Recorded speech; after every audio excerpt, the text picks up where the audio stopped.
Hey people, I'm Graham, and we're talking about individuality.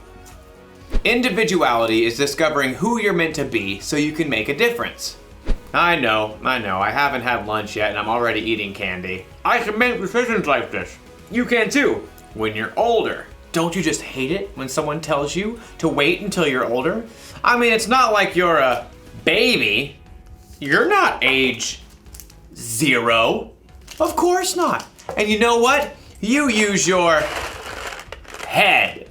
You're no dud. Why should you have to wait until later for what you want now?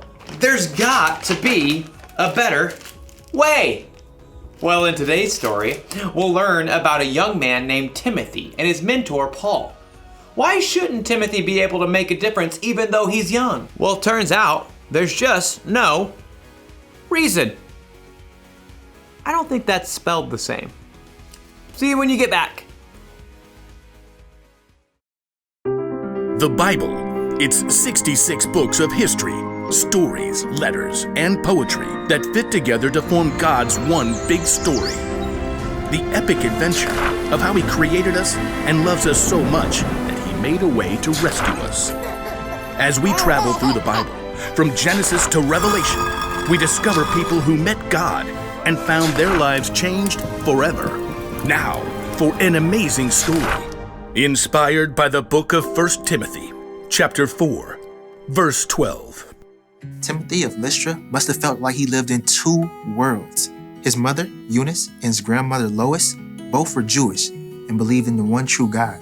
Hear, O Israel, the Lord our God, the Lord is one. Hear, O Israel, the Lord our God, the Lord is one. But Timothy's father was Greek and likely not a believer. Just work hard and be a good man, son. That's what really matters. Okay, Dad.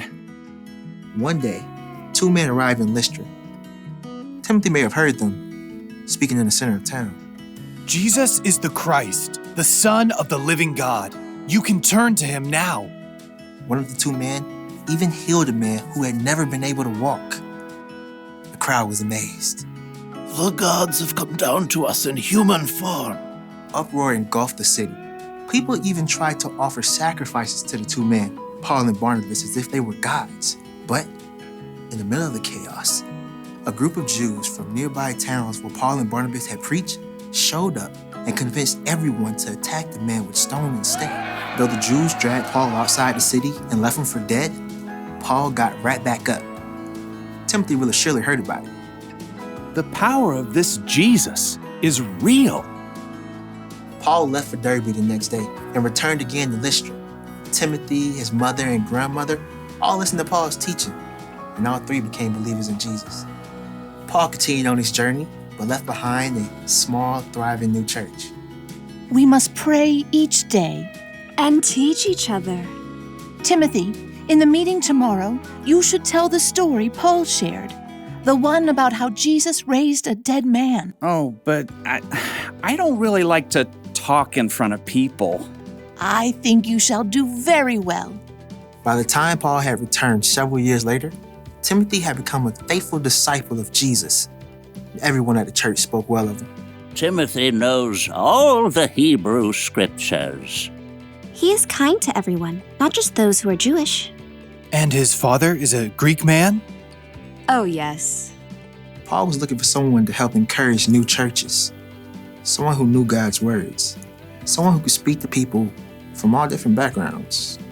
Timothy, I'd like you to travel with me and Silas and Luke. Me? Of course you.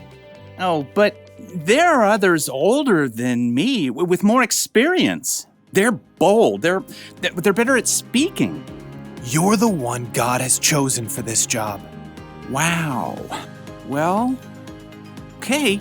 The elders of the church laid their hands on Timothy and prayed for him. God's Spirit provided Timothy with everything he would need for the work ahead. Amen. We leave tomorrow. Over the next years, Timothy traveled with Paul all around the land to help encourage believers and start new churches. While they spent time in Ephesus, Paul gave Timothy a special mission. I want you to go to the church in Corinth. on my own? You're like a son to me. I trust you completely. The church there needs to see an example of what it means to follow Christ. And, well, you're it. Timothy went to Corinth. Over the years, Timothy became Paul's right-hand man. Paul even put him in charge of the church in Ephesus. The leaders in Ephesus are so much older than I am. Will they even listen to me? Your age doesn't matter. As Timothy settled in Ephesus, Paul wrote him letters to encourage him. Don't let anyone look down on you because you're young. Set an example for the believers in what you say and how you live. Also, set an example in how you love and in what you believe. Show the believers how to be pure. Though Timothy met Paul when he was a very young man, he was able to play an important part in helping Paul build up the early church and sharing their incredible news of Jesus.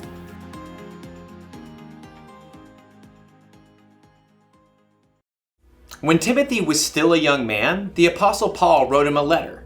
In the letter, Paul wrote, "Don't let anyone look down on you because you are young. Set an example for the believers in what you say and in how you live." You know what that means? You don't have to wait until you're older to make a difference. You could be an example for other people right now by how you live your life. When a friend is feeling down, you can help them find joy. You can make peace when you see two people fighting, and you can tell them to stop. By spreading God's love to the people around you, you can actually point others to Jesus. He's a real lifesaver. So here's the one thing to remember today. You can make a difference right now. Whether you're a junior or as old as 100, you can choose to be an example and make a difference, no matter what. Now, to eat all this candy. Not really. I'm no dud either. I'll see you next time.